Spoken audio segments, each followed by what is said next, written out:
그런데 어머님, 이제 곧 80 되시는데 이렇게 노후 대비가 안 되어 있으실 줄은 몰랐어요. 저희는 그렇게 생각해요. 결국 나이 들어서 돈 없는 건 본인이 책임져야 하는 거죠. 열심히 노후 준비한 사람들? 자식들에게 손 안 벌리고 잘 살아요. 모든 게 자업자득이고 인과응보죠. 우리가 그 돈을 다 어디다 썼는데, 어? 호열이 너 하나 잘 되라고.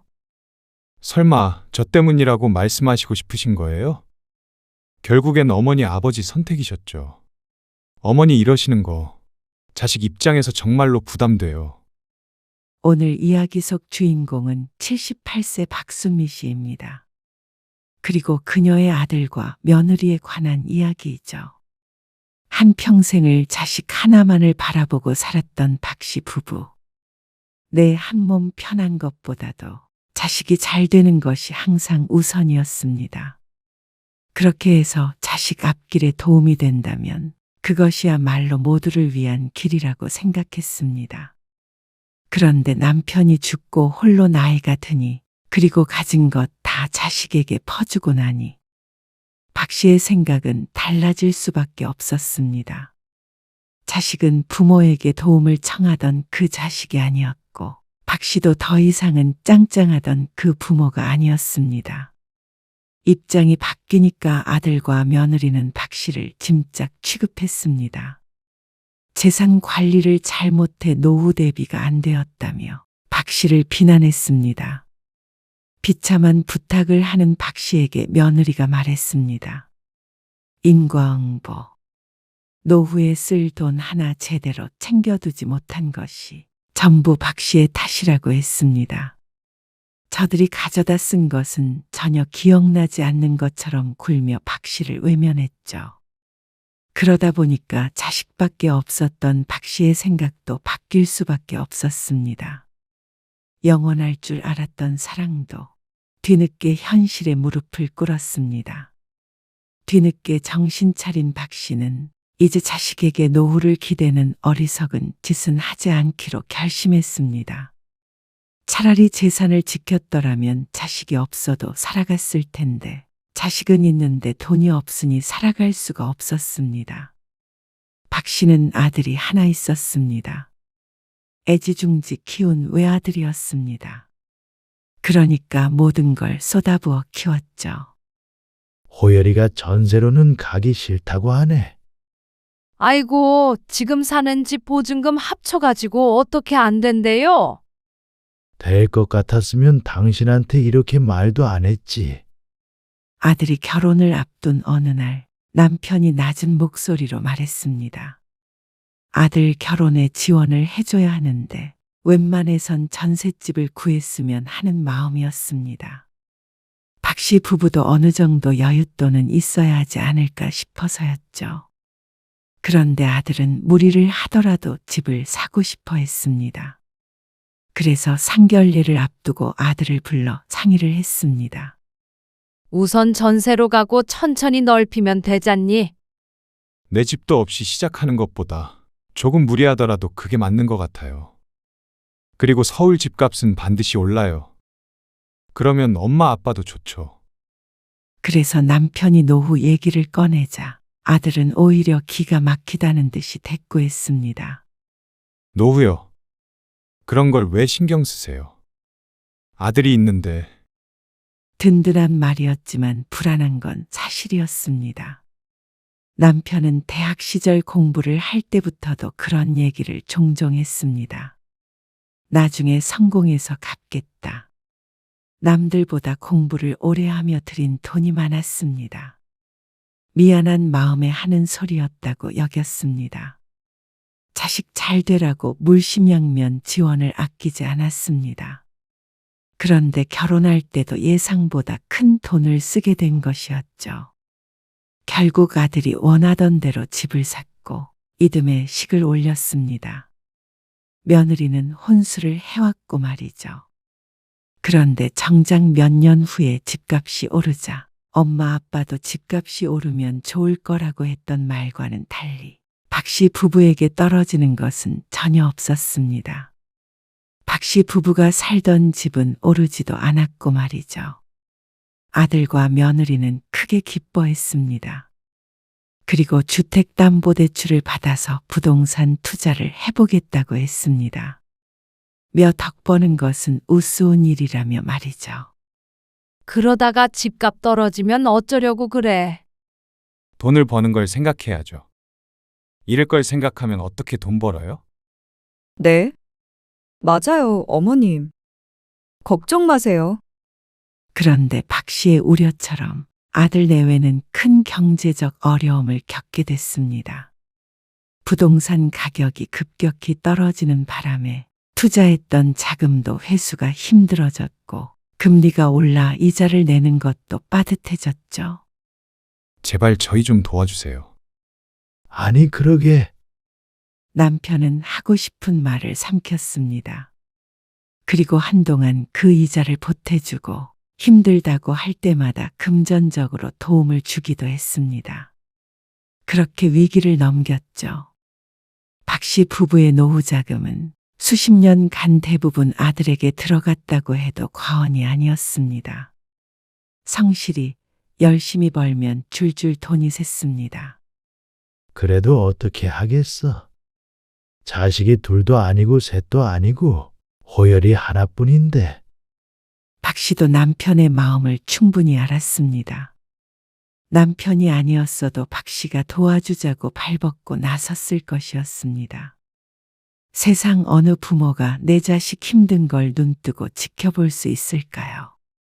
아들네는 끝없이 사고친 끝에 꽤나 넉넉하게 살게 되었습니다. 아들은 직장을 꾸준히 다녔고 며느리와 함께 부동산 투자를 해서 여유로워졌죠. 그러니까 박 씨는 세상을 다 가진 것 같았습니다. 아버님, 어머님 덕이에요. 우리 덕은 무슨? 저희 엄마 아빠도 늘 감사하게 생각해요. 결국 아들네가 처음 투자했던 자본금도 결혼할 때 박 씨 부부가 지원해줬던 돈이었습니다. 그러니까 며느리의 말은 크게 틀린 말이 아니었습니다. 아들 부부는 박 씨 부부에게 잘했습니다. 부모에게서 가져갈 것이 남아있을 때까진 말이죠. 어머님, 준우랑 제인이 좀 봐주실 수 있으세요? 급하게 외출해야 하는데. 그래. 맡겨놓고 가라. 감사해요. 8시쯤 데리러 갈게요. 박 씨 부부와 아들 내외는 가까이 지냈습니다. 아들이 하나라도 외로움은 모르고 살았습니다. 손주도 둘이나 있었고 자주 봤기 때문이었습니다. 준우랑 제인이 온대? 네. 밤에 데리러 온다니까 저녁까지 먹여서 보내면 되겠어요. 그래도 준우 엄마가 다른 며느리들이랑은 다르게 싹싹하고 잘 챙겨. 그걸 말이라고 해요? 마침 그때쯤 박 씨 부부가 나가는 모임에서 한창 화제가 됐던 문제가 있었습니다. 한 지인이 며느리와 척을 져서 집에서 쫓겨난 이야기였습니다. 집까지 주고 합가했는데 합가한 지 2년 만에 원룸을 구해 나왔다는 말을 듣고 다들 붕괴했습니다. 그리고 박 씨의 남편도 있을 수 없는 일이라며 한참을 그 이야기를 하며 지냈습니다. 춘식이 알지? 내 친구. 알죠. 그놈은 애들이 손주도 안 보여준대잖아. 수 틀리면 전화도 안 받는데. 어이구, 뭐 그런 애들이 다 있어요? 그러니까 말이야. 우린 얼마나 복 받은 거야. 그러니까 애들 맡긴다고 하면 힘들다 소리 하지 말고 눈치도 주지 마라. 손주들을 자주 맡기기는 해도 그런 며느리들과 박 씨의 며느리를 비교할 수는 없었습니다. 내가 왜 눈치를 줘요? 내 손주들인데. 그런데 아들과 며느리는 서서히 변해갔습니다. 이제 더 이상 부모에게는 받을 게 없다고 여겨서였는지도 몰랐습니다. 저희 명절 아침에 가려고요. 왜? 전날에 안 오고? 집도 가까운데 뭐하러 잠까지 자요. 그래, 그러면 몇 시에 올 거야? 그냥 아침 식사할 시간 맞춰서 갈게요. 9시쯤? 그래. 알았다. 호열이 수요일에 안 온대? 목요일에 온대요. 아이고, 명절엔 자고로 같이 음식도 하고 북적하게 시간을 보내는 맛이 있어야 하는데 아침에 왔다가 점심에 가면 정말로 식사만 간단히 한 끼하고 마는 것이었습니다. 남편이 좋아하는 술도 한 잔 아들과 할 수 없었죠. 어머니, 주말에 오셔서 애들 밥 좀 챙겨주세요. 저희 어디 좀 가야 해서요. 주말에 네, 애들을 우리 집에 맡기면 안 되겠어? 왜요? 데려다 줄 시간까지는 안 될 것 같은데. 아버지 허리가 아파가지고 오늘 오전 내내 누워 계셨어. 혹시 몰라서 집에 있어야 할 것 같아. 아이고, 나이 들면 다 여기저기 아픈 게 당연하지. 자꾸만 누워있으면 오히려 더 병나요. 아, 그러니까 운동을 좀 하시라니까. 아들이 짜증스러운 말투로 대꾸했습니다. 그 목소리에 박 씨는 한숨을 쉬었습니다. 알겠어요. 데려다 놓을게요. 그래. 고맙다. 전화를 끊고 나서 박 씨는 스스로에게 황당했습니다. 아이들을 맡기는 건 아들인데 왜 박 씨가 고맙다고 한 것인지 자신이 생각해 보아도 참 이상했습니다. 박 씨의 이런 태도 때문에 아들 며느리가 뭐든 쉽게 부탁하는 게 아닌가 싶기도 했습니다. 아이들을 맡기기로 한 주말이 되기 전 목요일 점심에 며느리에게서 전화가 왔습니다. 어머님, 오늘 어디 안 가시죠? 집에 있는데 왜? 아, 다름이 아니라 제가 지금 외출해야 하는데 저희 집 세탁기가 고장났거든요. 애들도 있고 그러니까 아시다시피 저희 집 빨래가 많이 나오잖아요. 그래서 수리를 신청했는데 오늘 오후 2시 아니면 4일 뒤에 수리할 수 있다고 하더라고요. 오늘은 취소된 게 있어서 봐줄 수 있다고 하는데 혹시 어머님이 잠시 저희 집에 와서 고치는 것 좀 봐주실 수 있을까요? 아, 2시? 2시는 안 되는데. 오늘 아버지 허리 때문에 병원에 다녀오려고 그러거든. 침 맞으러. 아, 그걸 두 분이 가셔야 해요? 허리 아프다고 하시니까. 박 씨 부부는 그게 당연하다고 생각했습니다. 가벼운 감기는 혼자 다니지만 박 씨가 크게 아팠을 때도 남편이 부축이 필요할 때도 같이 병원에 갔죠. 그런데 아버지 병원보다도 세탁기가 급하다는 며느리. 에이, 그래도 일상생활하고 다 하시지 않으세요? 아니면 침을 좀 나중에 맞으셔도 되잖아요. 그러면서 정말 급하다고 하소연했습니다. 빨래가 이틀치가 이미 밀려있는 상태라고 하면서 말이죠. 어머님, 부탁 좀 드릴게요. 아이고, 알았다. 감사해요. 병원이 그 시간이 한가하다고 해서 갈 생각이었는데 오전에 가야 할 모양이었습니다. 그렇게 남편과 함께 서둘러서 병원에 갔더니 사람이 너무 많아서 한참을 기다렸습니다. 그리고 오후 2시에 맞춰서 아들네 집에 가 있었습니다. 아, 세탁기에 동전이 들어간 것 같은데. 돌리면서 그동안 이상했을 텐데. 우리 며느리 집이라 그건 잘 모르고요. 이건 동전이 안 빠져서 부분적으로 분해를 해야 하는데 수리비는 발생해요. 아, 얼마나요? 12만 원이고 카드 결제하시면 돼요. 박 씨가 며느리에게 전화를 걸어 묻자 며느리가 대답했습니다. 왜 그렇게 비싸대요? 참 알겠어요. 그럼 어머님이 우선 결제해 주세요. 세탁이 급해서 어쩔 수가 없다면서 며느리는 한숨을 쉬었습니다. 그리고 한참을 기다린 끝에 수리가 완료되었습니다.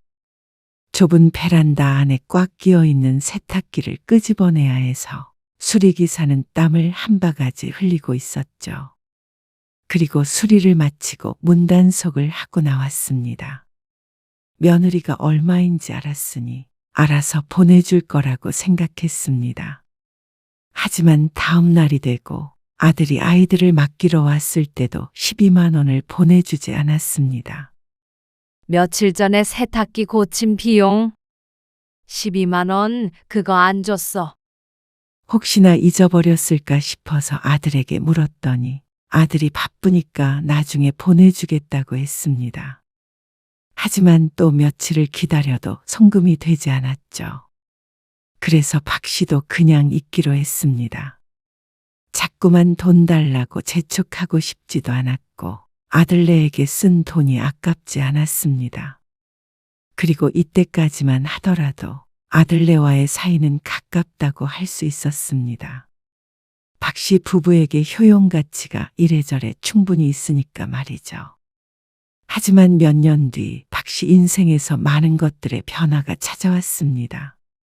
평생 번 돈은 대부분 아들에게로 들어간 상황에서 박 씨의 남편은 큰 병에 걸렸습니다. 췌장암에 걸렸는데 전이가 돼서 입원과 퇴원을 반복하다가 결국 세상을 떠났죠. 그동안에 들어간 병원비로 박 씨에겐 노후 자금이라고 할 만한 것이 많이 남지 않게 되었습니다.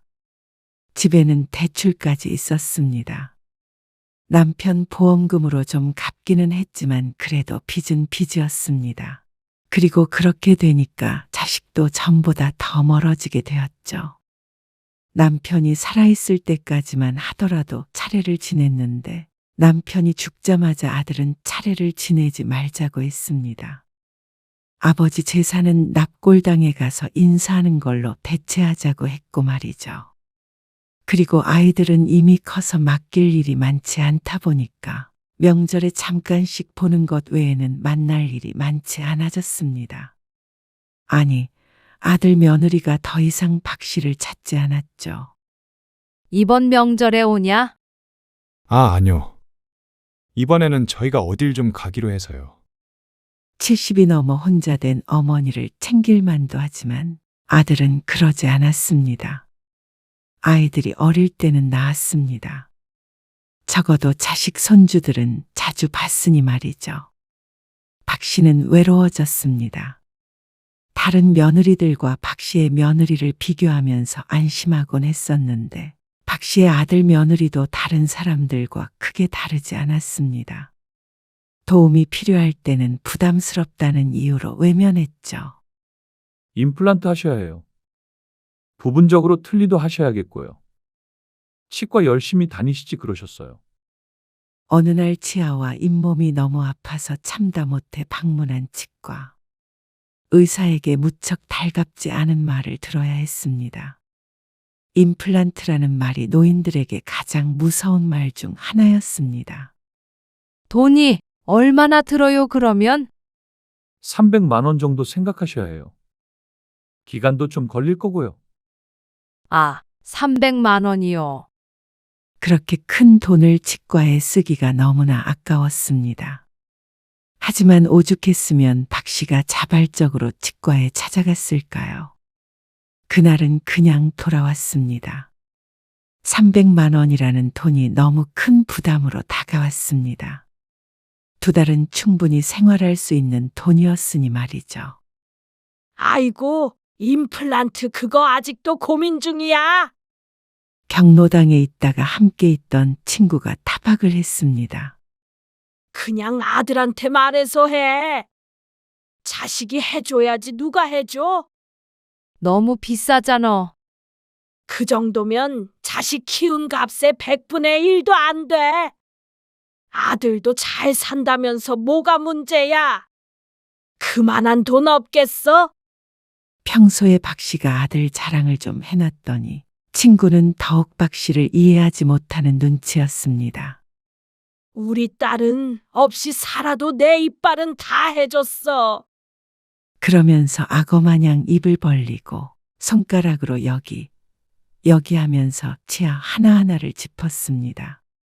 아이고, 알았어. 나도 할 거야. 자식에게 임플란트 좀 해달라고 말하는 게 쉬운 부모도 있겠지만 박 씨는 아니었습니다. 나이 들어서도 자식에게 부담을 주고 싶지는 않았으니 말이죠. 하지만 인정해야 했습니다. 70대 중반이 넘어가는 나이에 자식 아니면 누구에게 의지하고 살까요? 남편도 떠난 마당에 박 씨는 아들밖에 없었습니다. 그래서 박 씨는 아들과 통화를 하다가 넌지시 이야기를 꺼내 보았습니다. 이번에 치과에 다녀왔는데 말이야. 네. 뭐래요? 임플란트 해야 된다고 하더라고. 틀니랑 아, 그래요. 아들은 대수롭지 않은 반응이었습니다. 놀란 것도 아니었고 걱정하는 것도 아니었고. 그래요. 한마디가 끝이었죠. 박 씨는 용기를 내어 한마디를 더 덧붙였습니다. 그게 근데 비용이 만만치가 않더라고. 얼만데요? 그제서야 관심을 보이는 아들. 300 정도 든다고 하더라. 아, 그제서야 박 씨의 의중을 눈치챈 아들이 낮은 목소리로 탄식 비슷한 것을 했습니다. 이번에는 놀란 것 같았습니다. 300만 원이요? 무슨 임플란트가 그렇게 비싸요? 부분적으로 틀니도 해야 한대. 잇몸이 약해서. 저도 해드리고 싶은데 애들 학원비며 뭐며 저 요새 등골 휘어요. 새학기 시작하기 전에 무슨 특강하고 학원비만 300은 우스워요. 게다가 둘이니까. 아이고, 애들 학원비가 그렇게나 많이 들어? 그게 최소 드는 돈이에요. 이것저것 자잘하게 더 들죠.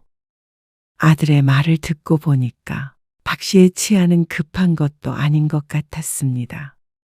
손주들의 공부가 더 중요한 문제였죠. 거기다가 대고 학원비 줄여서 내 임플란트에 보태라고 할 수도 없는 노릇이었습니다. 아들이 돈을 아무리 잘 벌어도 매달 돈이 그렇게나 나가면 여유가 없을 수도 있겠구나 싶었습니다.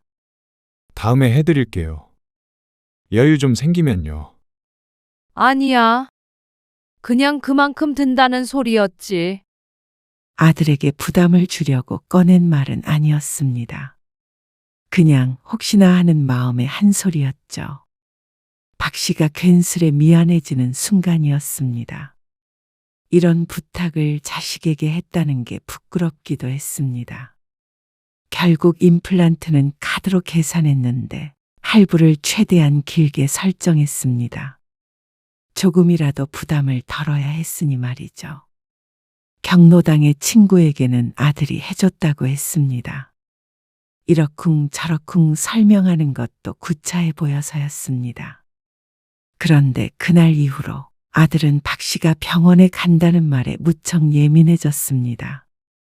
아니, 박 씨는 그렇다고 느꼈습니다. 박 씨는 어느 날 갑자기 어지러움을 느껴서 동네 병원에 들렀다가 정밀 검사를 권유받았습니다. 검사 비용도 비쌀 뿐더러 혹시나 큰 병인가 싶어서 걱정되는 마음에 아들에게 전화를 걸어 상의했습니다. 왜 어지러우신 건데요? 그걸 모르니까 검사해보자고 그런 거지. 혈압 문제도 있고. 그러자 아들이 한숨을 어찌나 크게 쉬던지 박 씨의 어깨가 움찔거렸습니다. 나이 들면 좀 어지럽고 그럴 수도 있는 거죠. 저도 그래요. 갑자기 일어나면 현기증도 나고. 그런다고 일일이 그런 거 찍어요? MRI. 낮은 음성으로 쏘아붙이는 아들의 목소리에 박 씨는 주눅이 들었습니다. 제 딴에는 심각하게 고민이 되어서 전화를 건 것이었는데 아들은 아무것도 아닌 일로 병원에 가서 돈만 쓴다면서 불만스레 말했습니다. 그런 거 검사하는 거 다 보험으로 되는 건 아니잖아요. 박 씨는 대답하지 못했습니다. 아들이 어떻게 반응할지 알 것 같았습니다. 그냥 집에서 푹 쉬어보시고. 그래도 정 안 좋으면 다른 병원 한번 가보세요. 요즘 돌팔이도 많고요. 노인네들 비싼 검사시키고 막 시술 같은 거 한 다음에 돈 버는 병원도 있대요. 아무렇게나 하잔다고 다 하시면 안 돼요. 알았다. 결국 박 씨는 아들과의 통화를 그렇게 끊어야 했습니다. 더 뭐라고 말해볼 기회도 없었습니다. 하지만 얼마 뒤에 또다시 어지러움증을 느꼈고 이번에는 식은땀까지 나는 것 같았습니다. 아무리 생각해봐도 아들도 겪는다는 그런 어지러움증은 아닌 것 같았습니다. 그래서 다시 한번 다른 병원에 갔습니다. 똑같은 병원에 갔다가는 아들에게 한 소리 들을 것 같아서였죠. 그런데 그곳 의사도 큰 병원에 가서 MRI를 찍어보라는 말을 했습니다. 박 씨는 아들에게 말하지 않고 나중에 대학병원에 가서 검사를 받게 되었습니다. 이대로 넘어갔다가는 나중에 크게 후회를 할 것 같아서였습니다.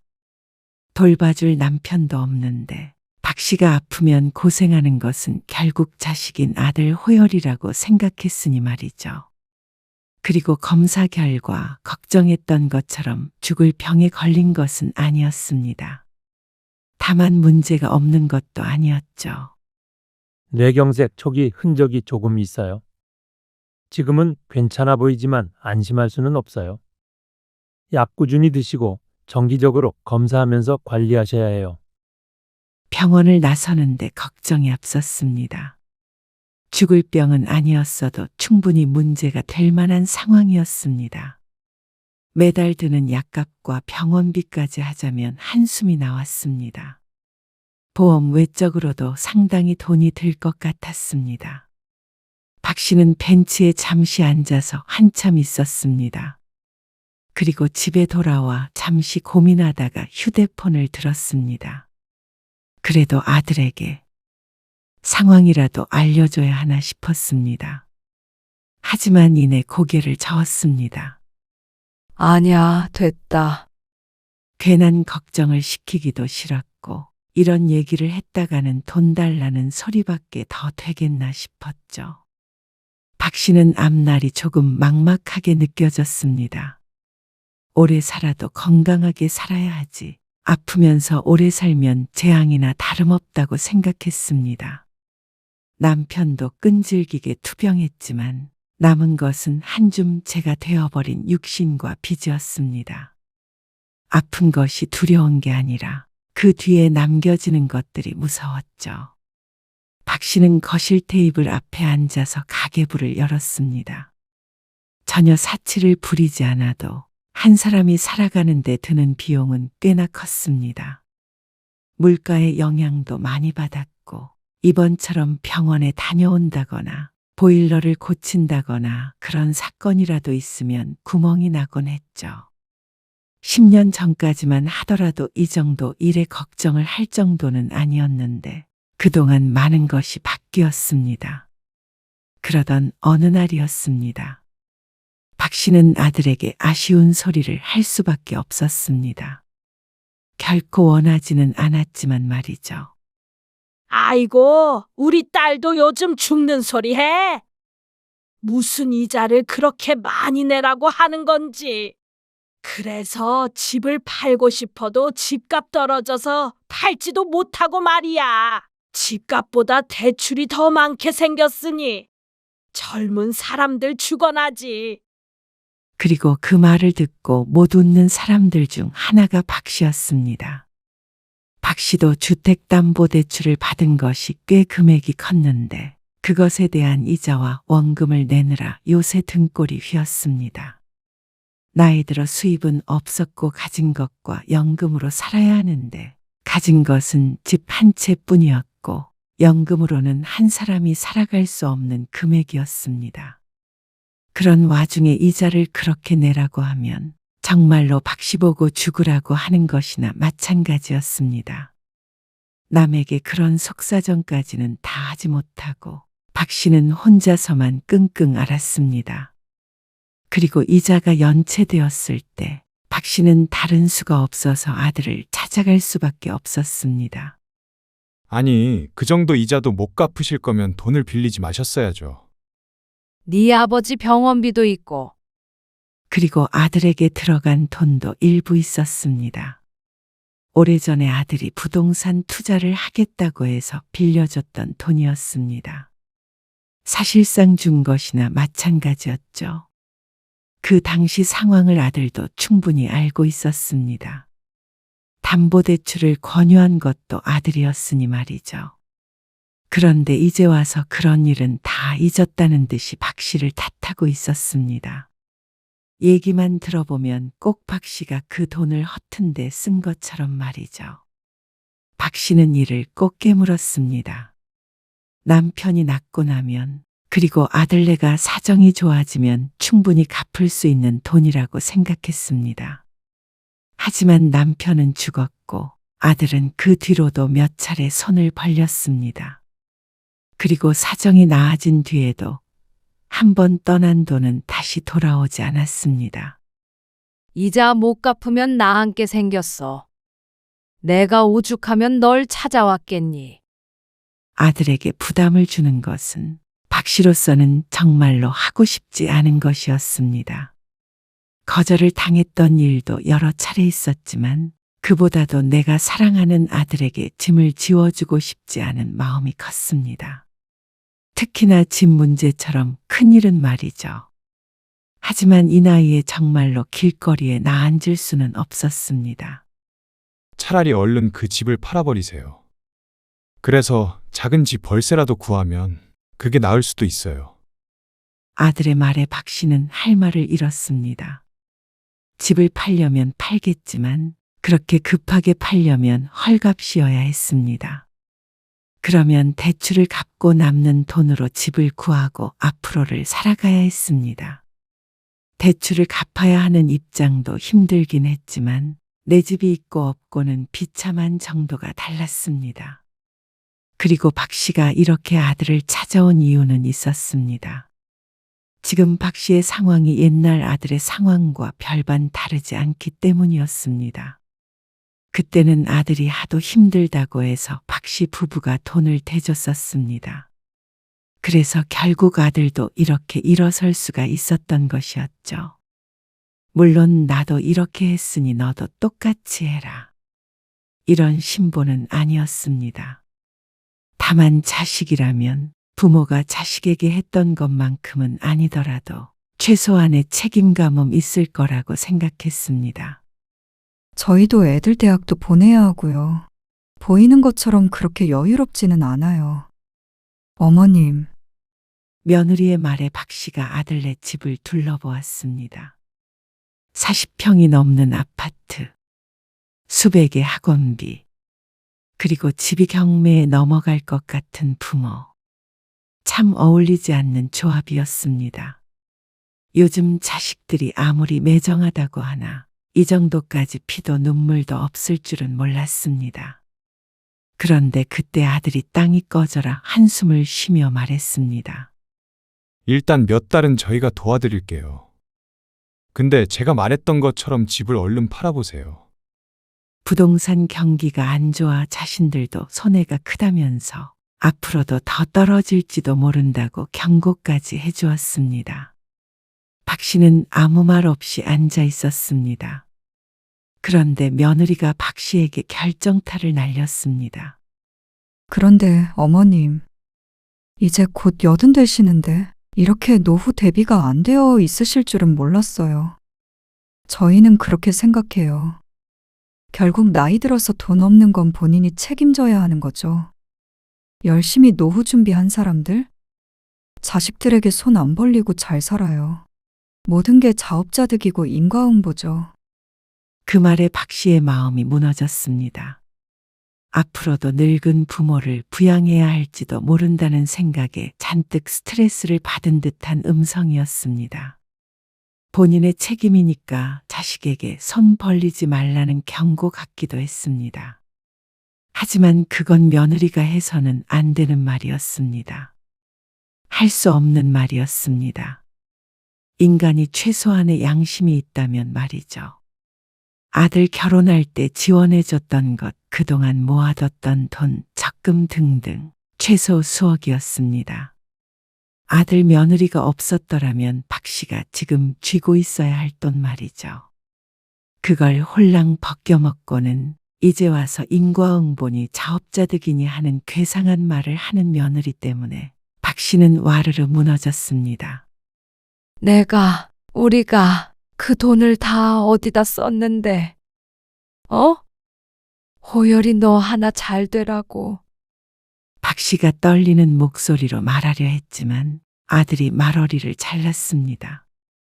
설마 저 때문이라고 말씀하시고 싶으신 거예요? 오히려 아들이 당황스럽다는 듯한 반응이었습니다. 결국엔 어머니 아버지 선택이셨죠. 근데 아무리 힘들어도 그렇다고 수험생이 있는 집에 합가를 할 수도 없는 노릇이고요. 같이 살면 서로 더 멀어져요. 그렇다고 저희가 금전적으로 마음껏 도와드릴 수 있는 형편도 아니거든요. 정말로 그 정도 여유가 안 돼요. 대출 갚아주길 원하시는 거죠? 저희도 돈 여기저기 많이 묶여 있어요. 집값 떨어져서 저희도 힘들어요. 아시잖아요. 아들은 주저리 변명이 길었습니다. 박 씨가 혹시라도 자신의 집에서 산다고 할까봐 무섭기라도 한 모양이었습니다. 그러면서 선심 쓴다는 듯이 그 자리에서 박 씨의 통장으로 200만 원을 보내주었습니다. 그게 꼭 적선이라도 받은 것처럼 비참했습니다. 자식에게 받은 것인데도 말이죠.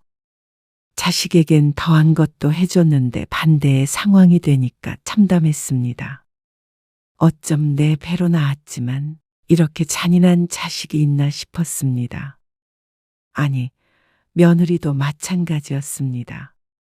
정말로 끼리끼리 잘 만난 것 같았습니다.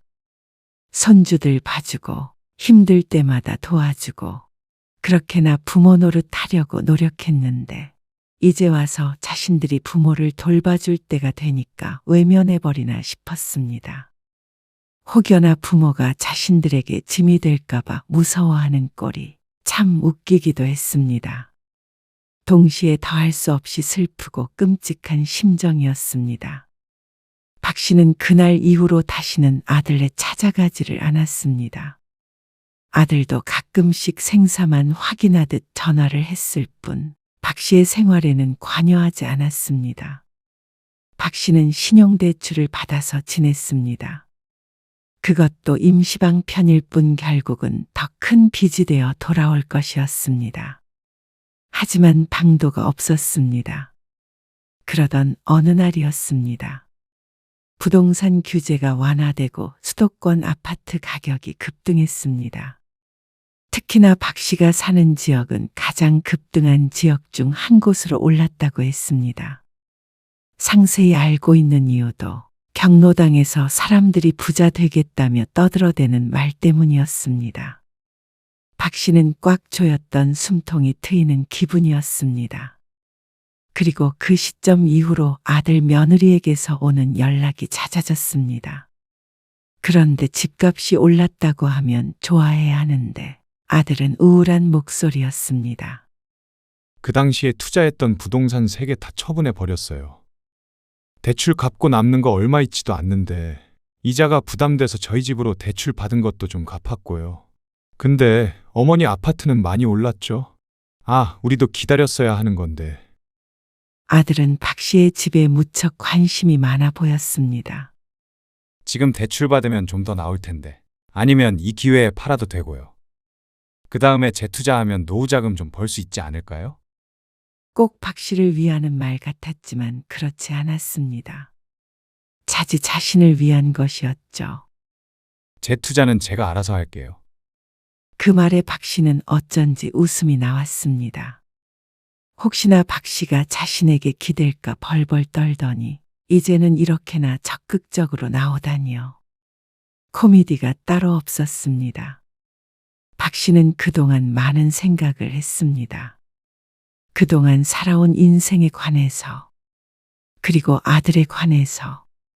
하나밖에 없는 아들이라고 뭐든지 퍼주고 오냐오냐 키웠더니 부모도 모르는 괴물이 되어버린 것 같았습니다. 박 씨의 손으로 만든 것이었습니다.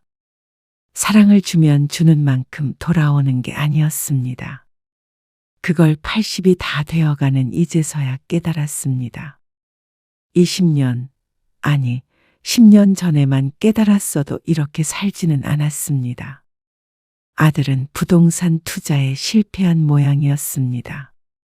그래서 그걸 박 씨의 집을 어떻게 해서 만회해 보려는 것 같았습니다. 하지만 박 씨도 이 정도까지 왔는데 스스로 죽는 길을 택할 리가 없었습니다. 이제는 그러지 않았습니다. 아무튼 이번 주말에 집에 한번 갈게요. 오랜만에 얼굴도 보고요. 집값이 많이 오르긴 한 모양이었습니다. 주변에서 들은 얘기도 있었고 팔면 그래도 수억은 나오나 보다 싶었습니다. 대출을 갚고도 말이죠. 올 필요 없어. 왜요? 준호랑 제인이도 데리고 갈게요. 공부하느라 바쁘다며. 오지 마.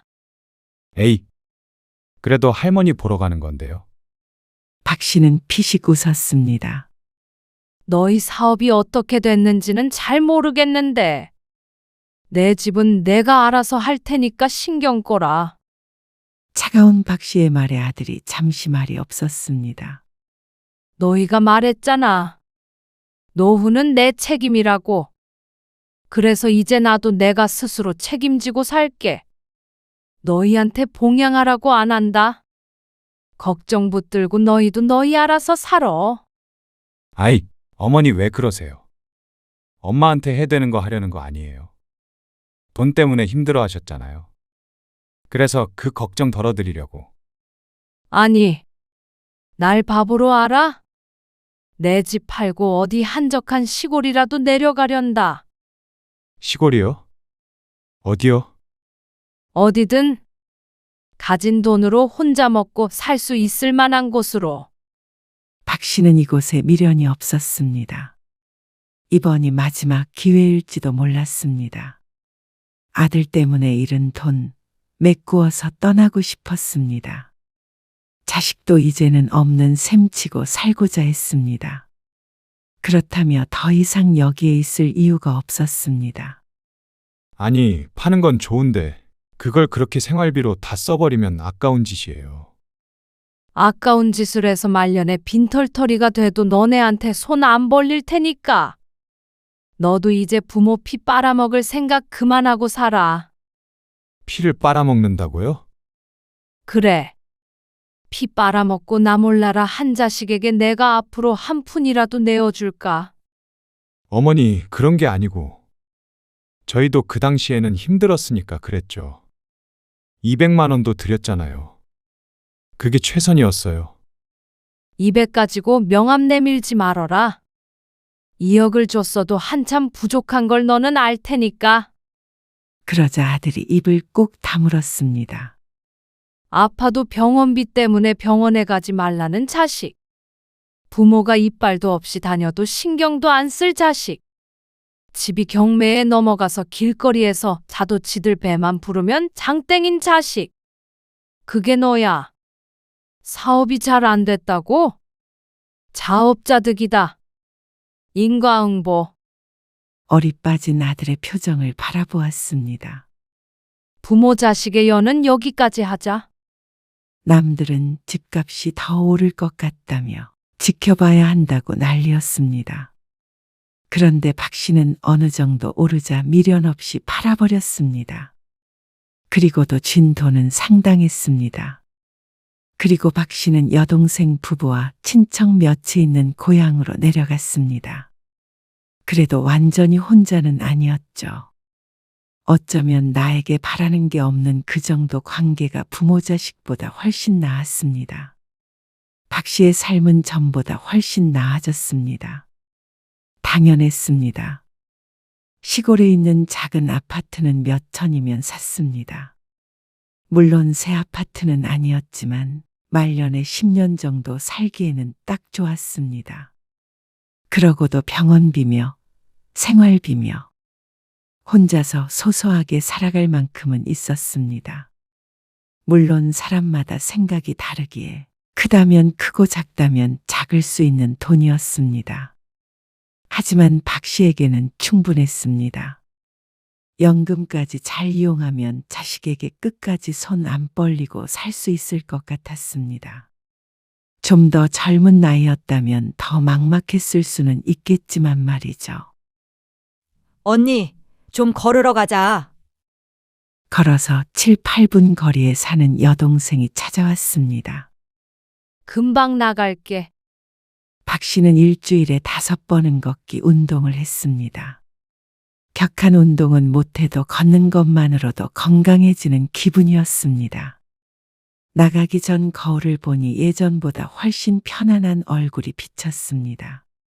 아들과는 연락하지 않고 지내고 있었습니다. 하지만 전처럼 외롭거나 쓸쓸하지 않았습니다.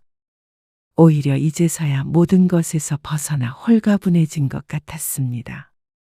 자식에게 모든 걸 주고 버림받았다는 생각에 한동안은 괴로워서 잠도 자지 못했는데 이제는 아니었습니다. 그 덕분에 말년에 홀로 서는 방법을 깨우친 것 같기도 했습니다. 자식들은 언제가 후회하겠죠. 손자, 손녀에게서 똑같은 일을 당할 수도 있었고, 박 씨가 죽은 뒤에 눈물을 흘리며 후회할 수도 있었습니다. 하지만 그때까지 박 씨는 기다리지 않기로 했습니다. 자식은 자식대로, 부모는 부모대로. 이제는 내 삶을 살아갈 시간이라고 생각했습니다. 며느리가 했던 말대로 내 삶은 내가 책임지는 것이니 말이죠.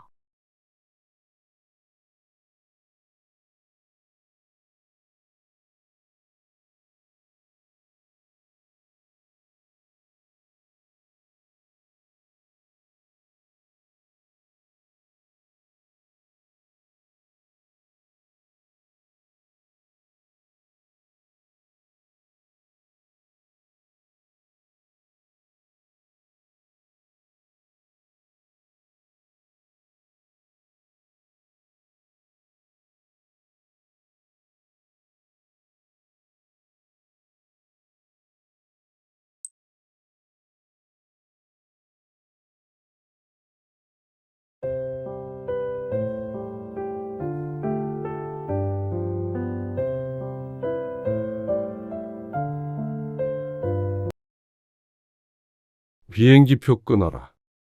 네? 나 지금 한국 돌아갈 테니까 얼른 비행기표 예약하라고. 그게 무슨 말씀이세요? 그 카드도 일이네. 아버지, 당장 비행기표 끊어라. 이 여행난 더는 못하니까. 왜 그러시는데요? 왜 그러냐고? 그걸 몰라서 그래. 지금 내가 뭐 때문에 1,000만 원 넘게 들여가면서 너희랑 같이 여행 온 거냐? 내 생일이라고 여행 오자고 했던 거 아니냐? 그렇죠. 근데 이게 뭐야? 이래서 혼자 있어라, 저래서 혼자 있어라. 여기 와서 뭘 한 것 같지도 않다? 오늘 이야기 속 주인공은 65세 김문호 씨입니다. 그리고 그의 아들과 며느리들에 관한 이야기이죠. 김 씨는 나이 들어 기댈 건 자식들밖에 없다고 생각했습니다. 혼자 남은 아버지를 챙기며 다 같이 여행을 가자고 할 때까지는 말이죠. 그런데 저들 좀 불편하다고 아버지를 내팽개치고 내내 지들끼리 즐기는 두 아들과 며느리들을 보고 한탄했습니다. 어려운 상황에서는 언제든지 부모를 저버릴 수 있는 놈들이구나 하는 생각이 들었습니다. 김 씨가 그나마 가진 게 있어서 효용 가치가 있어서 부모 대접을 해왔던 것이지, 만약 돈 한 푼 없어지는 날에는 자식들에게 버림받아 뉴스에 나오는 독거노인이 자신이 될 것 같다는 생각을 했습니다. 처음으로 간 가족여행에서 말이죠. 나이든 부모를 데리고 갔으면 당연히 불편함은 조금쯤 감수해야 하는 것 아닌가 싶었습니다. 어린 손주가 5살이었는데 지 자식은 아무리 힘들게 해도 세상 경험시켜준다며 다 데리고 다녔고, 김 씨가 한마디만 해도 아버지와는 여행하기 힘들다며 불평했습니다. 아무리 내리사랑이라지만 그 말 뜻이 부모를 업신여기라는 말은 아니었습니다. 여행에서 졸지에 자식들에게 버려지게 된 김 씨는 마음속으로 칼을 갈았습니다. 귀국 후에도 그렇게 즐겁게 웃을 수 있나 한번 지켜보기로 했죠. 김 씨는 아들이 둘이었습니다. 두 아들 다 결혼을 해서 자식을 둘씩 낳았고 둘 다 멀지 않은 곳에서 살고 있었습니다. 그리고 김 씨는 퇴직 후에 카페 체인점을 운영하고 있었습니다. 부동산이 있어서 월세가 나와 노후는 크게 걱정이 없었지만 그래도 아직 젊은데 놀면 뭐하나 싶은 마음에 차린 것이었습니다. 카페에 대해서는 많이 알지 못해서 체인점으로 내고 처음부터 일을 배웠습니다. 아버지, 그거 아무나 하는 거 아니에요. 다 망해요. 당장 집 밖에 나가면 한 집 걸로 한 집이 카페예요. 젊은 살마들도 하다가 다 문 닫는데 아버지가 그걸 어떻게 하시겠어요? 네? 아버님, 도련님 말이 맞아요. 선율이 친구 엄마도 작년에 카페 차렸다가 올해 문 닫았어요. 손해 엄청 봤다고 하더라고요. 그 엄마도 커피 입에 달고 살았었는데. 아, 나도 커피 마셔. 그런다고 성공하는 게 아니라니까요. 자식들 모두가 반대했습니다. 차라리 그 돈으로 제가 투자할 테니까 맡기세요. 아니면 제가 부동산 좀 알아볼까요? 그러면서 진담인지 농담인지 모를 말로 그 돈을 달라고 했습니다. 퇴직금으로 차려볼 생각이었는데 호시탐탐 그 돈을 노렸죠. 하지만 김 씨는 실패하더라도 도전해 보고 싶었습니다. 나이 들었어도 도전하지 않는 삶은 의미가 없었습니다. 김 씨는 커피도 자주 마셨고 체인점 커피를 하면 레시피나 이런 것들은 전부 알려주지 않을까 싶었습니다. 그러면 꼭 풍부한 경험이 있어야 하는 건 아니라고 생각했죠. 실패를 감수한 무모한 도전이었지만 의외로 결과는 좋았습니다. 어서 오세요. 아버님, 저희예요. 커피 좀 마시러 왔어요. 한산한 시간에 두 며느리가 함께 들어왔습니다. 며느리들에게는 공짜로 커피를 타주었습니다. 이제 엄청 능숙하시네요. 종일 같은 행동을 반복하니까 김 씨도 그럴싸해졌습니다. 그리고 위치가 좋아서 그런가 손님도 꽤나 있어서 용돈벌이 이상이 되고 있었죠. 그리고 며느리도 그걸 모를 리가 없었습니다. 근데 알바생 안 오네요? 아, 휴학하게 됐다고 어제까지 나오고 그만뒀어. 근처 대학생 아르바이트생을 썼었는데 갑자기 휴학을 하게 돼서 지방에 있는 부모님 집에 가게 됐다고 했습니다. 김 씨도 당황스러워서 얼른 구인 광고를 냈고 오늘 저녁에 면접을 보러 2명이나 오기로 했죠. 그 얘기를 며느리에게 했더니 작은 며느리가 말했습니다. 어머, 아버님, 그럼 차라리 제가 할까요? 뭐? 카페 일을? 네. 저도 애들 어린이집 가고 그러면 크게 할 일도 없고요. 그래서 소소하게 뭐라도 해보려고 그랬거든요. 어린이집 때문에 저녁까지 하는 일은 부담스러워서요. 낮 타임에 알바생을 써야 김 씨가 자리를 비우고 다른 걸 할 수가 있었습니다. 그래서 김 씨는 잠시 고민을 했습니다. 며느리가 못마땅한 것은 아니지만 평소 성격을 생각해보면 카페 일을 잘할 것 같지는 않았습니다. 저도 언제까지 집에 있을 수만은 없잖아요. 애들 아빠 혼자 버는 것도 부담스러워해요. 그렇다고 다른 일 하자니 힘들 것 같기도 하고. 김 씨가 고민하는 기색을 보이자 며느리가 조금 울적하게 중얼거렸습니다. 이렇게까지 말하는데 며느리를 고용하지 않으면 자신이 나쁜 시부가 되겠죠. 그래. 그러면 내일부터 출근할 수 있어? 그럼요. 아버님, 며느리는 다음 날부터 9시부터 3시까지 일을 하기로 했습니다. 그래야 쌍둥이들 등원시키고 와서 어린이집 끝날 때까지 데리러 간다고 했습니다. 원래는 8시에 와서 오픈 준비를 해야 했는데 그런 사정을 봐서 김 씨가 나와서 오픈을 하기로 했습니다. 얼른 일할 사람을 구해서 다행이었지만 사실 다행인지 아닌지 헷갈렸습니다. 시간이 지날수록 좀 더 성실한 학생들을 고용하는 게 맞지 않았나 하는 생각이 들었죠. 오늘 오전에 볼 일 있다니까 이렇게 늦게 오면 어떡해? 9시까지 출근해야 할 며느리는 꼭 9시 20분을 넘겨서 오곤 했고, 가끔은 이렇게 10시가 넘을 때도 있었습니다. 죄송해요. 연우랑 진우가 아침부터 어린이집 안 간다고 떼쓰고 그래서 한바탕 난리였어요. 아마 연우 아빠도 회사 지각했을지도 몰라요.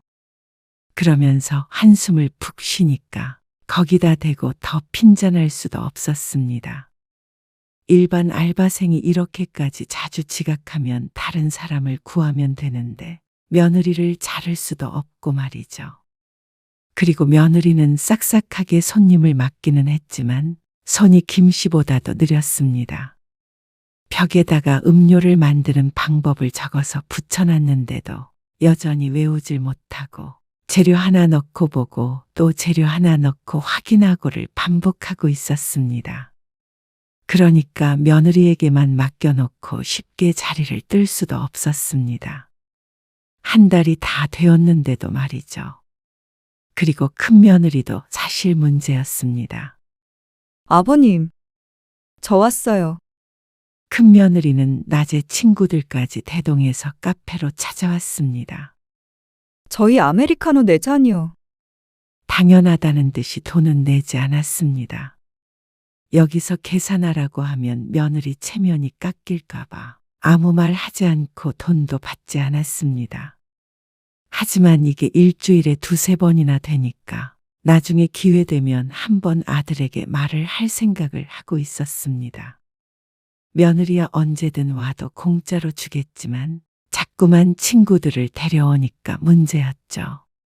김 씨가 직장에 다닐 때는 아들이나 며느리를 볼 일이 많이 없었습니다.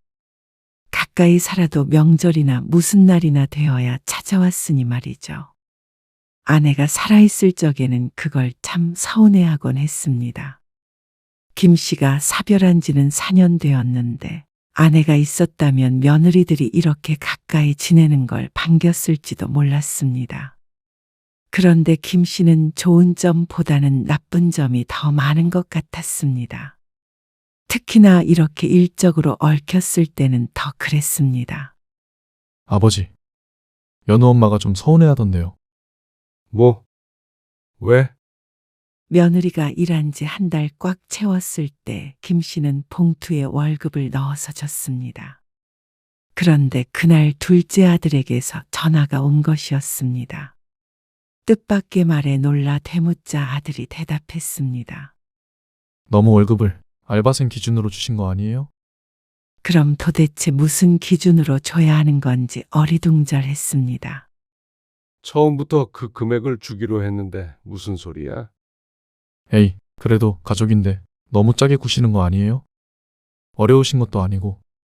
황당한 말에 인상을 찌푸리게 되었습니다. 일한 만큼 돈을 받는 건 당연한 거 아닌가 싶었습니다. 며느리가 실제로 그보다도 덜 일하기도 했고 말이죠. 싫으면은 처음부터 말했어야지. 월급 주니까 부족하다고 그래. 그게 아니고요. 그래도 좀 더 챙겨주셨으면 좋았겠다. 이 말이죠. 아들이 멋쩍은 듯 중얼거렸습니다. 그러더니 말을 덧붙였습니다. 아니에요. 아버지, 그냥 해본 말이에요. 김 씨는 말없이 전화를 끊었습니다. 김 씨가 경제적으로 여유가 있는 것은 맞았지만 그렇다고 자식들에게 무분별하게 돈을 주어야 하는 것은 아니었습니다. 결혼할 때 두 아들에게 할 만큼 충분히 하기도 했고 말이죠. 그런데 또 아들에게 말했던 것처럼 매정한 성격도 못 되었습니다. 다음 달부터는 작은 며느리의 월급을 넉넉하게 챙겨주었습니다. 그래도 시아버지랑 일하는 게 쉽지 않을 텐데 고생한다는 의미에서 말이죠. 아버님, 감사해요. 그러니까 며느리는 정말 좋아했습니다.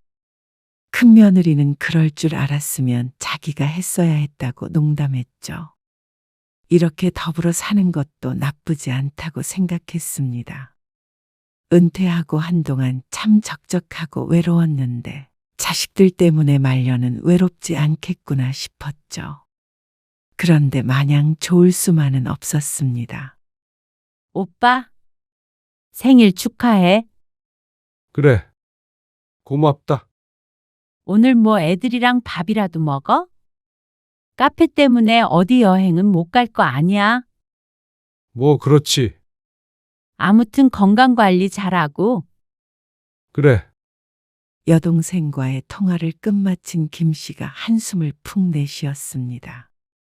점심쯤 혼자 집에 있는데 처음 전화를 받은 것이었습니다.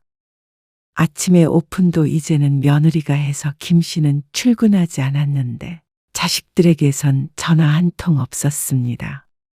차마 여동생에게는 자식들이 연락도 없다는 소리는 하지 못했습니다. 여행이 어쩌고 하는데 여행은커녕 생일이니까 밥 한 번 먹자고도 안 하니 말이죠. 오후가 되어 김 씨가 카페에 출근을 했습니다. 김 씨를 본 작은 며느리가 앞치마를 벗었습니다. 아버님, 저 좀 일찍 가볼게요. 애들이 코를 훌쩍거린다고 하네요. 그래. 알았다. 며느리는 몇 마디 더 말을 붙이기도 전에 쌩하고 가버렸습니다. 그리고 시간이 지나고 또 지나도 자식들은 깜깜무소식이었습니다. 미역국을 얻어먹기를 바란 것도 아니고 선물도 필요 없지만 그래도 생일인 줄은 알고 있어야 하는 것 아닌가 싶었습니다.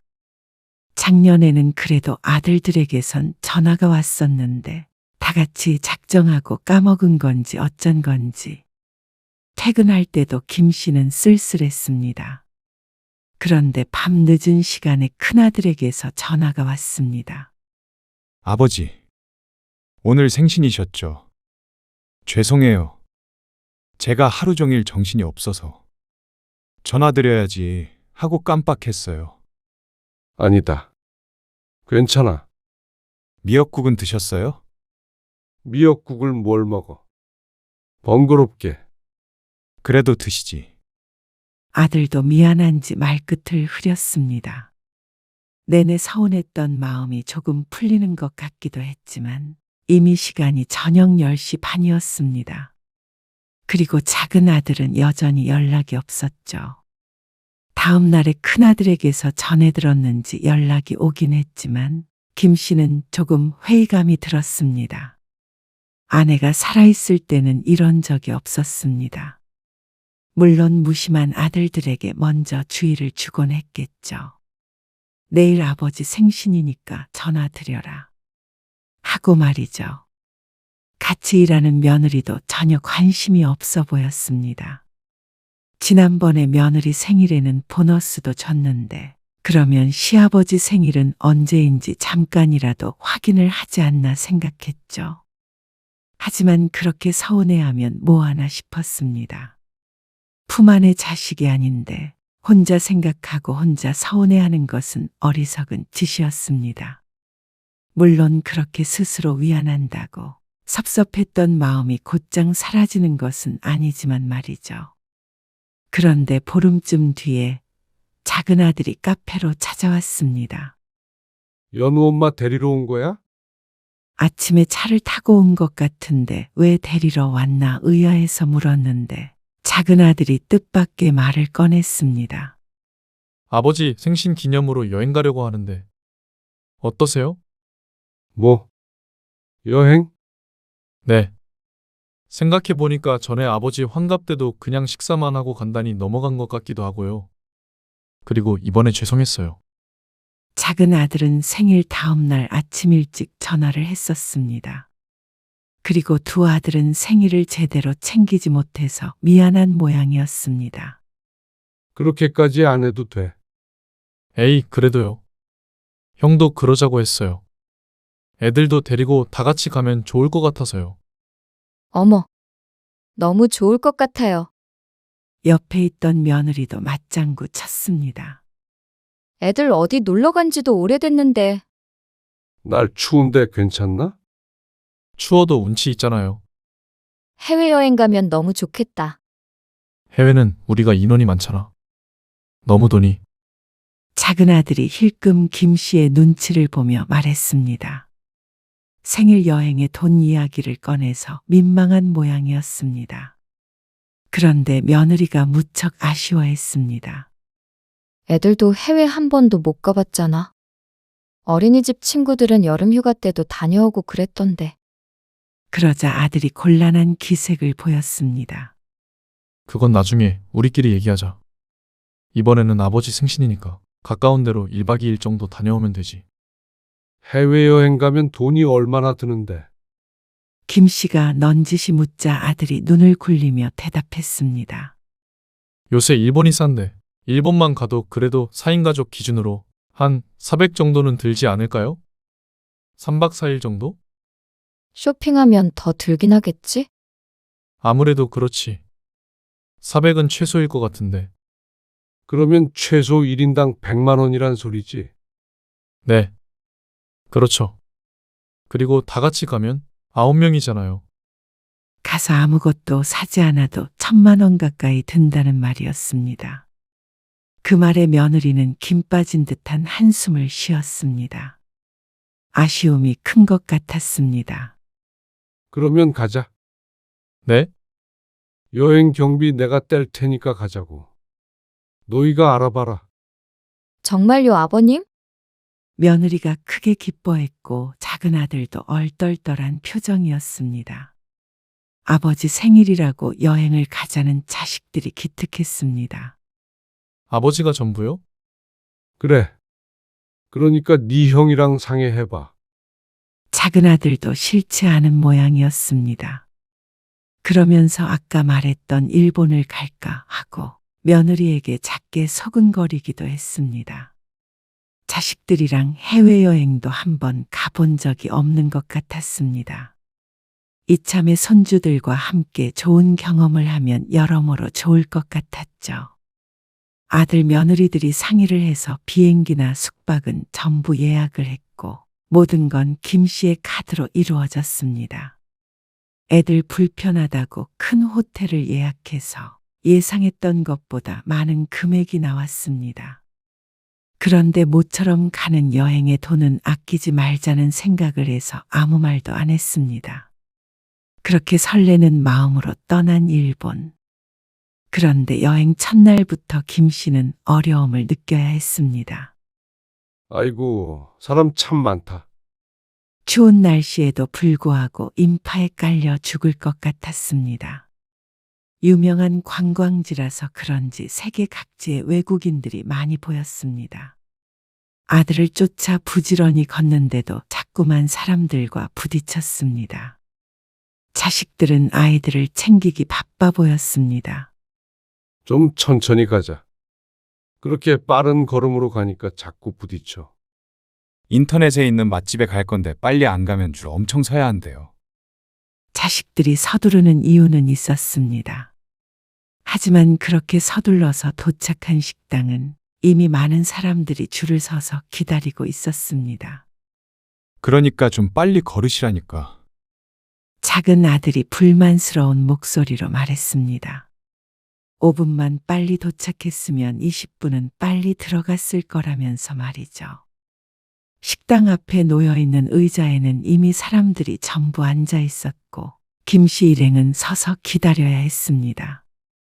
다리 아파. 춥고. 손주들도 힘든지 몸을 베베 꼬았습니다. 기다리는 게 문제가 아니라 추위에 떠는 게 가장 힘들었습니다. 얼마나 맛있길래 다들 이렇게 벌벌 떨어가면서 기다리나 싶었습니다. 사실 김 씨의 평소 성격 같았으면 줄 안 서는 다른 식당에 가자고 했을 텐데 자식들과 함께 오니까 그렇게 말할 수도 없었습니다. 그렇게 1시간가량 기다려서 들어간 곳은 초밥집이었습니다.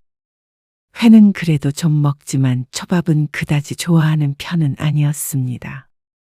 그런데 일본에 와서 초밥을 마다할 정도로 까탈스러운 사람도 아니었죠.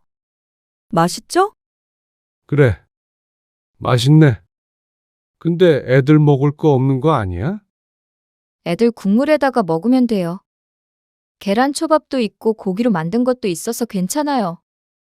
자식들은 어찌나 잘 먹는지 몰랐습니다.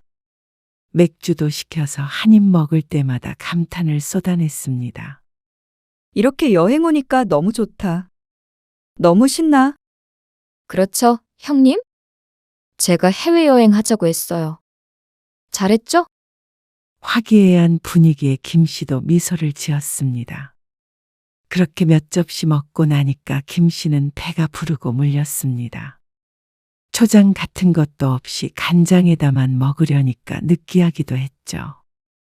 아이들에게는 휴대폰을 쥐어주니까 얌전했고 아들과 며느리들은 이야기꽃을 피웠습니다. 입맛에 안 맞으세요? 젓가락을 놓고 얘기만 듣고 있으니 아들이 물었습니다. 아니야. 다 먹었어. 좀 느끼하네. 하나도 안 느끼한데. 매운 김치 한 조각이 땡기긴 하네. 김 씨가 웃으며 가볍게 한 이야기에 며느리들이 서로 눈을 마주쳤습니다. 아들도 인상을 찡그렸습니다. 외국 와서 한국 음식 찾으시면 어떡해요? 찾는 게 아니라 그러면 한국 여행했죠. 그러면 김 빠져요. 아니야. 맛있다니까 그러네.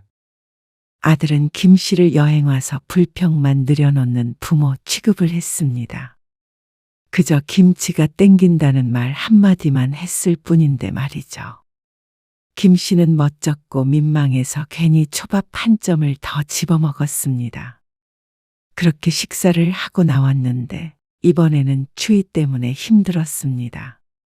한국의 겨울보다는 좀 낫다고 해서 적당히 두꺼운 옷을 입고 왔는데 한국과 별반 다를 게 없는 것 같았습니다. 그런데 추위를 모르는 아이들은 신나 보였고 아들들도 김 씨보다는 상황이 나아 보였습니다. 자꾸 몸을 움츠렸더니 온몸이 아픈 것 같은 기분이었습니다. 아이고, 추운데 어디 좀 들어가자. 여기저기 구경한다면서 자꾸만 바깥을 돌아다니는데 이러다가 몸살이라도 날 것 같았습니다. 한 10년만 더 나이 들면 여행은 영 힘들 것 같았습니다. 김 씨의 말에 아들이 뒤를 돌아봤습니다. 저기 길 끝까지 다녀올 생각인데. 힘드세요? 다리 아프고 그런 게 아니라 너무 춥잖냐. 이럴 줄 알았으면 따뜻한 동남아로 가자고 할 걸 그랬습니다. 2시간은 돌아다닌 것 같은데 뭘 그렇게 더 볼 게 있는지 몰랐습니다. 잠깐이라도 카페 같은 데서 몸이라도 녹이고 싶었습니다. 저기 잠깐 들어갈까요? 아들의 말에 김 씨가 반색을 했습니다. 그런데 들어가면서 며느리들의 한숨 소리가 들린 것 같았습니다. 하지만 막상 들어가니까 무슨 샌드위치며 각종 디저트가 있어서 며느리들이 좋아했습니다. 그런데 다음날 김 씨는 황당한 얘기를 들었습니다. 저희 오늘 신사에 갈 건데. 거기는 위에까지 걸어 올라가야 해서 조금 힘드실 것 같은데, 그리고 오늘 엄청 춥대요. 어제보다. 며느리의 말에 한숨을 참았습니다. 이럴 줄 알았으면 어제 점퍼라도 하나 사야 했습니다. 하지만 이어지는 며느리의 말에 김 씨는 어안이 벙벙했습니다. 괜히 추위 속에서 떨지 마시고 오늘 호텔에 계시는 게 어떠세요? 아, 오래 있다가 올 건 아니고요. 금방 오긴 할 건데 오전에 좀 쉰다고 생각하세요. 언제 오는데? 1시? 2시? 그 말에 김 씨는 그냥 고개를 끄덕였습니다. 여행하러 왔는데 호텔에 있으라는 말이 잘 이해가 되는 건 아니었지만 자꾸만 추워하는 자신이 짐처럼 느껴졌을 것 같아서 김 씨도 아들 며느리를 생각해서 맞추자고 마음먹었죠. 그리고 그쯤 오면 같이 점심도 먹고 하면 되니까 오전에만 쉬자 싶었습니다. 아버지, 카드 가지고 갈게요. 필요한 거 없으시죠? 출출하시면 냉장고에 있는 거 드세요. 어제 편의점에서 산 거요. 큰아들이 모든 돈을 계산했는데 김 씨의 카드였습니다. 큰아들이 쭉 가지고 있었던 것이었습니다. 따로 일정을 소화하더라도 돈이 들 테니 김 씨의 카드를 들고 가겠다는 것이었습니다. 그래. 알았다. 알았다고 하기는 했지만 기분은 조금 그랬습니다. 같이 써서 드는 돈이 아니면 자신들 돈으로 쓸 만도 한데 김 씨가 여행 경비를 쏘겠다고 하니까 정말 자기들 카드를 한 번도 꺼내질 않았습니다. 김 씨의 생일 기념으로 온 여행이었는데 말이죠. 그런데 그건 김 씨가 뱉은 말이 있기에 그렇다 쳤습니다. 혼자 남겨둔 것도 김 씨가 걱정되어서 그런 거라고 애써 생각하기로 했고 말이죠. 그런데 2시가 지나도 올 생각이 없는 자식들 때문에 김 씨는 점점 열이 올랐습니다. 조식을 가볍게 먹어서 너무 출출했는데 냉장고에 있던 주먹밥으로 허기를 달랬습니다. 차가워서 그다지 맛은 없었죠. 얘들이 도대체 왜 안 오는 거야? 연락도 없고. 휴대폰 통화가 되게끔 하고 왔는데 전화 한 통 없었습니다. 늦으면 늦는다 어쩐다 말을 해줘야 안 기다릴 텐데 말이죠. 김 씨는 큰아들에게 전화를 걸어보았습니다. 그런데 받지를 않았습니다. 작은 아들도 마찬가지였습니다. 메시지를 남겼지만 답장은 없었죠. 저들끼리 좋은 시간을 보내고 있느라 정신이 팔린 것 같았습니다. 그러니까 김 씨도 우라통이 터질 수밖에 없었습니다. 얘들은 내가 혼자 있다는 것도 까먹은 거 아니야? 김 씨가 신경질을 내며 휴대폰을 침대 위로 던졌습니다. 그러고는 외투를 입었습니다. 내내 호텔방에 갇혀 있느니 나가서 바람이라도 쐬어야겠다 싶었습니다. 그런데 호텔방 문을 열고 나와서야 휴대폰을 두고 온 걸 깨달았습니다. 아이고, 내 정신 좀 봐. 김 씨는 얼른 돌아서 방으로 들어가려고 했지만 문이 찰컥하고 닫힌 뒤였습니다. 태연하게 손잡이를 잡아 돌렸는데 굳게 잠긴 문에 김 씨는 당황했습니다. 어이구, 이게 왜 이래? 왜 안 열려? 생각해 보니까 안에 카드키를 두고 나온 것 같았습니다. 김 씨는 안절부절 못하며 손잡이를 흔들어 보았습니다. 아들에게 전화라도 걸어야겠다 생각했는데 휴대폰도 안에 있었죠. 내가 왜 나와가지고는. 그냥 따뜻한 호텔 방 안에 얌전히 있을 걸 후회했습니다. 김 씨는 이렇게 문 앞에 계속 서 있을 순 없겠다 싶어서 엘리베이터를 타고 로비로 내려갔습니다. 사람들이 체크인을 하고 있는지 또다시 줄을 서 있었습니다. 김 씨도 그 뒤로 슬그머니 섰습니다. 문을 열어달라고 해야 하는데 영어는 잘 몰라서 머릿속으로 뭐라고 해야 할지 고민했죠. 도어가 문이지. 오픈? 아니, 오픈은 여는 거고. May I help you? 그때 호텔 직원이 김 씨에게 말을 걸었습니다. 그런데 그 순간 말문이 턱 막혔습니다. 도어라는 단어도 얼른 입 밖으로 안 나왔습니다. 그러자 직원이 상냥하게 웃으며 재차 물었습니다. 저기, 도어. Door? 예스. 응. 도어. 노 오픈?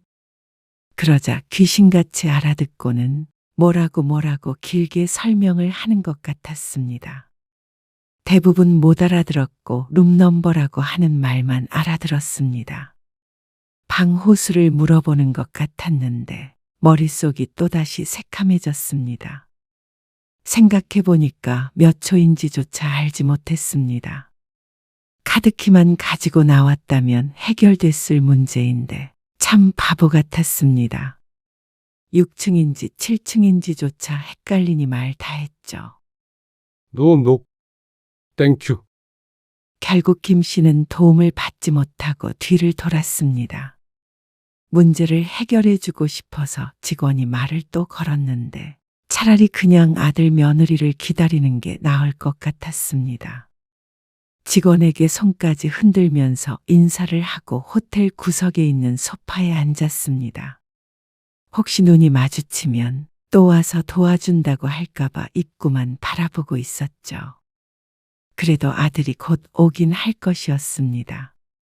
교통이 어떻게 되는지는 모르겠는데 조금 늦어지고 있는 것 뿐이라고 생각했습니다. 하지만 1시간이 지나도 오지 않았습니다. 그리고 2시간이 되어서야 아들네 일행이 얼굴을 보였습니다. 보자마자 안도감이 들면서 화가 치밀어 올랐습니다. 지금 시간이 몇 시냐고 호통이라도 치고 싶었습니다. 김 씨가 얼른 일어나서 다가가자 아들이 얼리둥절한 표정으로 말했습니다. 왜 나와 계세요? 너희는 왜 지금 오는 거야? 조금 늦어진다고 연락드렸는데 전화 안 받으셔서요. 주무시나 싶어서 밥 좀 먹고 왔어요. 밥? 네. 냉장고에 있는 거 드셨죠?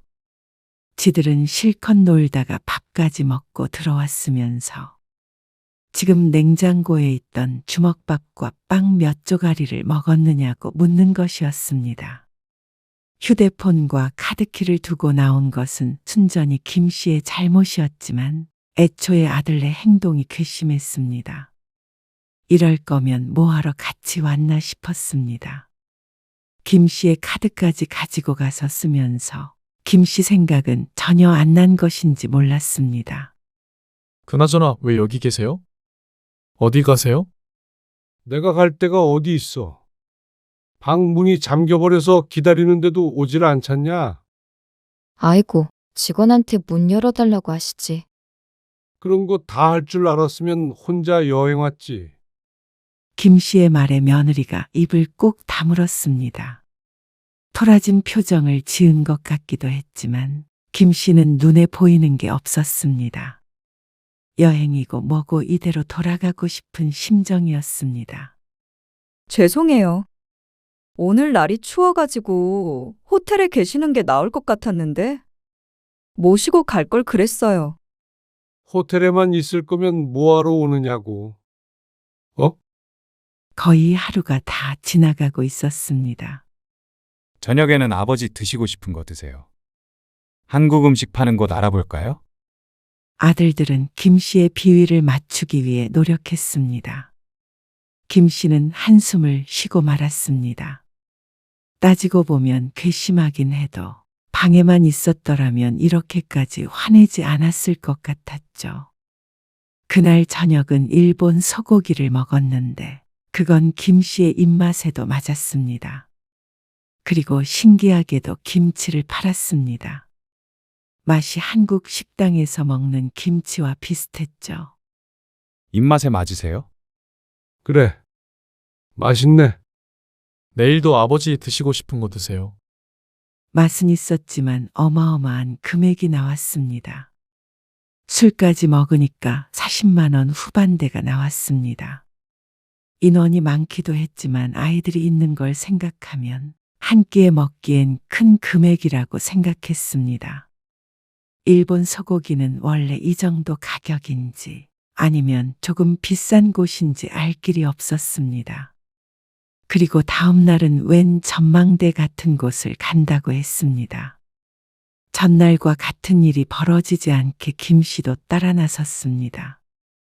아내는 옷도 여러 겹 껴입어서 그렇게 춥지는 않아 다행이었죠. 그런데 고소공포증이 있는 김 씨는 올라가는 게 불가능해 보였습니다. 웬 엘리베이터를 타고 높이 올라가는데 전부 유리로 되어 있어 가고 싶지가 않았습니다. 아, 그래도 여기까지 왔는데. 원망스럽다는 듯한 말에 김 씨도 발끈하고 싶었습니다. 김 씨가 높은 곳을 싫어해서 관람차도 안 탄다는 걸 뻔히 알고 있는데 왜 이런 데를 오자고 한 것인지 몰랐습니다. 여기까지 왔는데 돌아갈 순 없으니까 저희끼리 얼른 다녀올게요. 김 씨는 또다시 버려졌습니다. 김 씨를 1층에 남겨둔 채로 나머지 가족들이 전부 올라가 버렸죠. 그나마 실내에 있어서 춥지는 않았지만 여행에 너무나도 회의감이 들었습니다. 1시간쯤 기다리니까 아들네가 내려왔습니다. 아버님 기다리시니까 후딱 사진만 몇 개 찍고 내려왔어요. 뭘 봤는지도 모르겠네. 사람들은 다들 구경하고 그러던데? 아쉽긴 하죠. 김 씨만 죄인이 된 것처럼 눈치를 줬습니다. 김 씨는 어이가 없었습니다. 못 기다리니까 다른 데 가자고 한 것도 아니고 전화 한 통 안 하고 얌전히 1층만 구경하며 기다리기만 했는데 말이죠. 아들도 그렇고 며느리도 그렇고 김 씨가 동행한 여행에 불만이 많은 것 같았습니다. 그러니까 자꾸 버려두고 가고 싶은 모양이었습니다. 그런데 김 씨는 함께 점심을 먹으러 가서 폭발할 수밖에 없었습니다. 아버지, 여긴 한국이 아니에요. 어떻게 계속 입맛에 맞는 음식만 먹어요? 날이 추우니까 뜨끈한 국물이 있는 식당이었으면 좋겠다는 말에 작은 아들이 인상을 쓰며 대꾸한 말이었습니다. 김 씨가 무슨 돼지국밥을 먹고 싶다고 한 것도 아니었고 육개장 한 사발 먹으러 가자고 한 것도 아니었는데 과한 반응이었습니다. 아마 아들네도 불만이 쌓여 폭발한 것이었겠죠. 네, 아버님. 여행지에 왔으면 안 먹어본 것도 먹고 이것저것 경험을 해봐야죠. 이것도 싫다, 저것도 싫다 하시면 모시고 다니는 자식들 힘들어요. 농담식으로 말하고 싶었는지 말투는 가벼웠지만 그 안엔 짜증이 있었습니다. 어처구니가 없었습니다. 이거 싫다 저거 싫다 한 적도 없었고 김 씨도 최대한 자식들 말에 따르려고 노력했습니다. 그런데 의견도 하나 못 낼 정도면 뭐하러 같이 여행하나 싶었습니다. 그리고 그렇게 자식들이 불만이 쌓일 만큼 같이 다니지도 않았습니다. 자꾸만 두고 가는데 그럴 시간이 있을 리가요.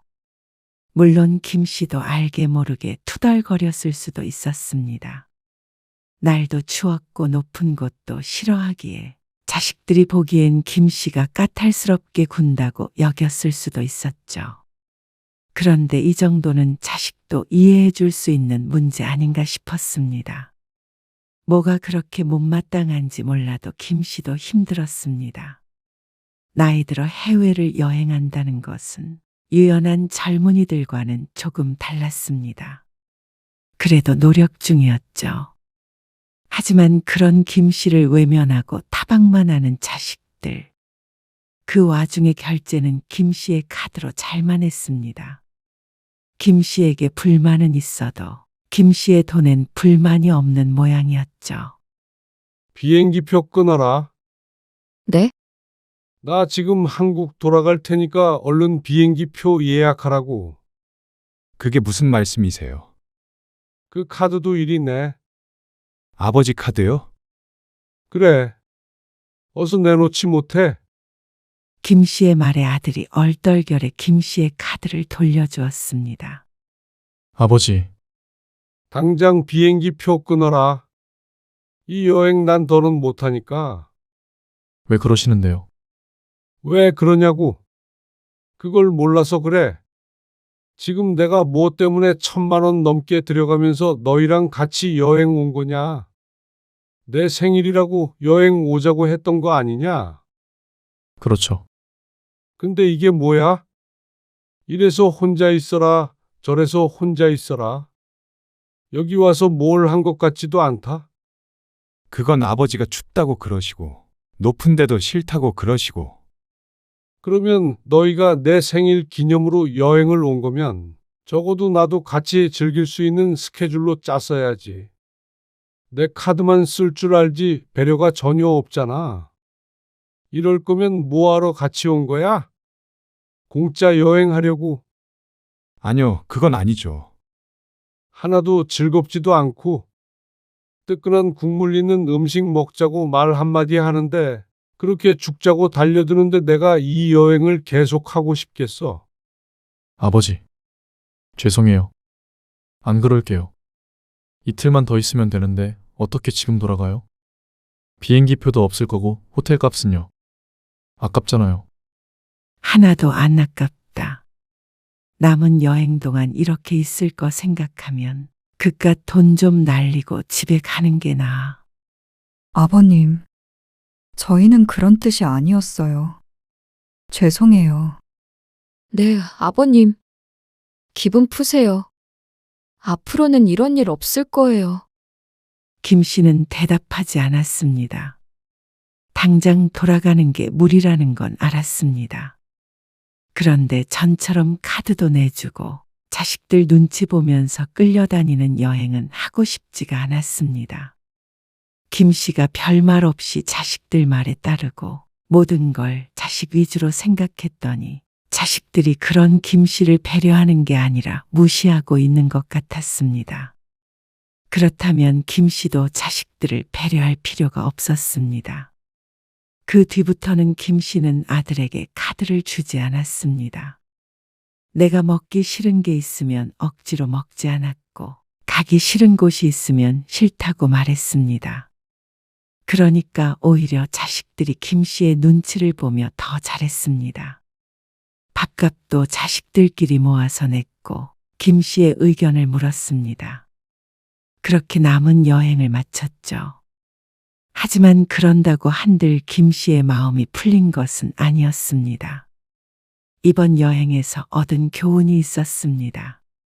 아버님, 저 일찍 퇴근해 볼게요. 오늘 30분 지각했잖아. 그런데 1시간 일찍 퇴근하겠다고? 죄송해요. 연우랑 진우가 오늘 소풍 다녀왔는데 피곤할 것 같아서 조금 일찍 데리러 가려고요. 그래. 그렇게 해라. 네. 감사해요, 아버님. 대신 월급에서 깔 거니까 그건 알아도. 네? 그게 무슨 말씀이세요? 자, 이게 지금 근무 시간이거든.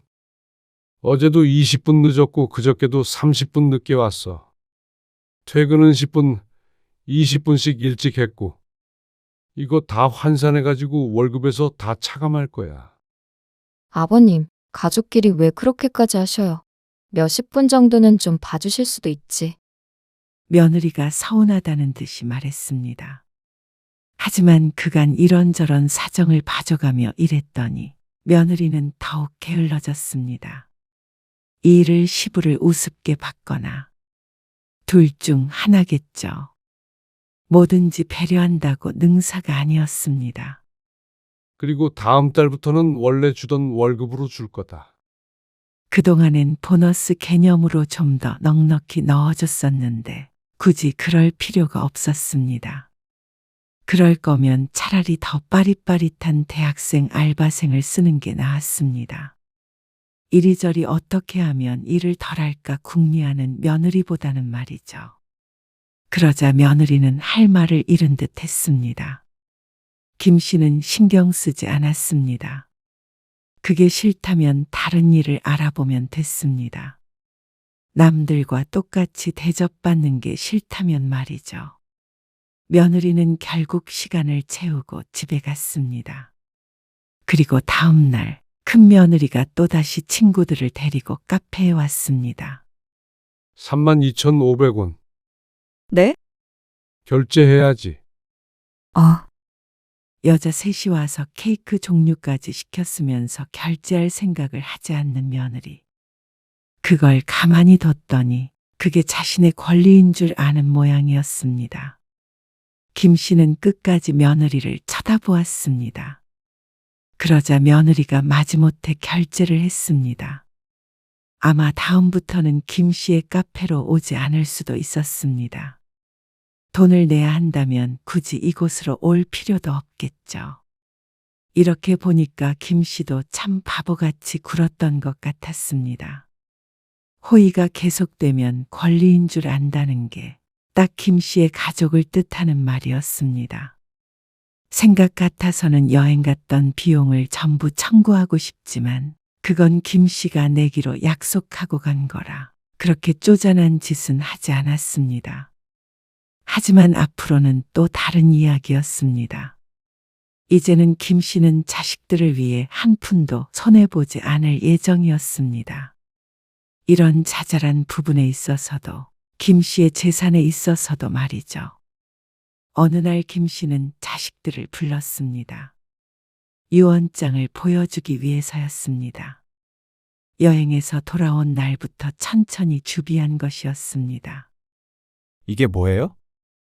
나 죽으면 재산 전부를 기부하겠다는 유언장이야. 그러자 다들 난리가 났습니다. 그게 무슨 말씀이세요? 말 그대로야. 생각해보니까 너무 아깝잖냐? 자식이라고 하더라도 부모 생일도 기억 못해. 여행에서는 지들끼리 희희낙낙. 그런데도 부모 죽으면 그 돈을 고스란히 가져가는 건 너무 불공평하지. 그럴 거면 내가 쓸 거 다 쓰고 어려운 사람들 돕고 사회에 공헌하는 게 낫겠다 싶어서. 그게 말이 돼요? 아니, 아버지.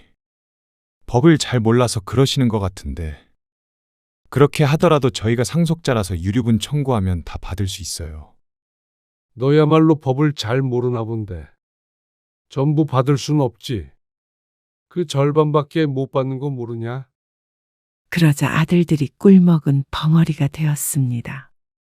김 씨도 그동안 이리저리 알아보고 결정한 것이었습니다. 아무리 서운한 일이 있으시다고 저희한테 그러실 순 없으세요. 애엄마한테도 서운하게 하셨다면서요? 나는 원칙적으로 할 거야. 이제부터. 그리고 내 재산 내가 마음대로 하겠다는데 그럴 수 있고 없고를 왜 네가 판단해? 아버지, 이렇게까지 하시면 저희도 섭섭해서 아버지 못 모셔요. 결국에 아버지 더 나이 드시면 자식들밖에 없으신데. 부모 제대로 챙기지 않는 자식 둘 있는 것보다 돈 10억이 더 낫지 않겠냐. 그래서 일단 내가 다 쓰고 죽는다는 생각으로 살 거야. 그러다가 남는 게 있으면 전부 기부하겠다는 거고. 그러자 할 말이 없는 듯 아들이 입을 다물었습니다. 그런데 혹시 모르지. 너희 하는 거 봐서 죽기 전에 유언장은 없애줄 수도. 사실 마음은 반반이었습니다. 이대로 자식들과 멀어지는 길과 유언장을 빌미로 제대로 된 부모 대접을 받는 것. 하지만 어느 쪽 하나 김 씨가 손해볼 것은 없었습니다.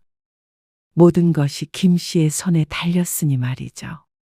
아들은 서로를 허탈하게 바라보았습니다. 이제서야 김 씨의 의지를 느낀 모양이었습니다. 그 뒤로는 웃기는 일들이 많이 벌어졌습니다. 아들이나 며느리들이 앞다투어 김 씨의 환심을 사려고 노력했습니다.